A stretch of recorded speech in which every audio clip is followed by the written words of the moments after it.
Hello guys! Welcome to my Eme Vlogs, and for today's video, ipapasilip ko sa inyo ang mga kaganapan ngayong araw na ito dahil today is 79th Liberation Day of Mandaluyong and 13th Cityhood Anniversary. So ayan guys, nandito kami sa labas ng highway at nag-aabang ng mga very creative and colorful na sasakyang paparada dito sa kahabaan ng Pabella Street, Mandaluyong.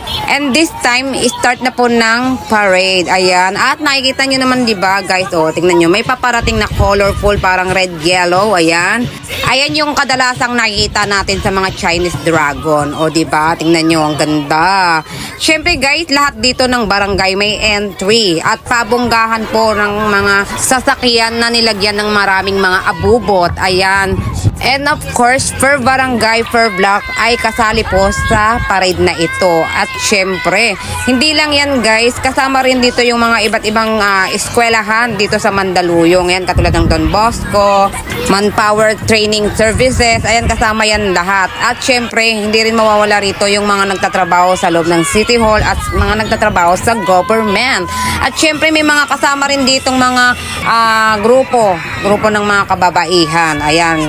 And may mga samahan ng kabataan, SK, Boy Scout and Girl Scout, Senior Citizens, Pag-ibig, SSS, PhilHealth, LGBTQ, Green Ladies, and of course, hindi mawawala rito yung mga ati-atihan, large drums, and mga majorette, at marami pang iba.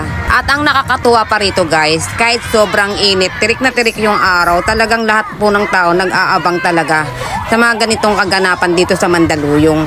At heto na nga, ang daming kinikilig sa tabi ko dahil nandito na ang aming Councilor Anthony Suba, Elton Yap, at syempre hindi mawawala ang aming Vice Mayor ng Mandaluyong, walang iba si Ma'am Menchi Abalos, ayan yung nakakulay red, at syempre ang kanyang asawa, ang DILG Secretary Sir Benhar Abalos. Ay iba si Jollibee, pinagkaguluhan, sobrang sikat na sikat sa mga bata. Ayan o, dinumog na sila, pinagkaguluhan. So ayan lang guys, sa mga hindi pa nagpa-follow sa aking Facebook and YouTube channel, follow na kayo and subscribe to my channel. And see you on my next video. Marami pa akong i-upload na video, abangan nyo yan guys. Bye!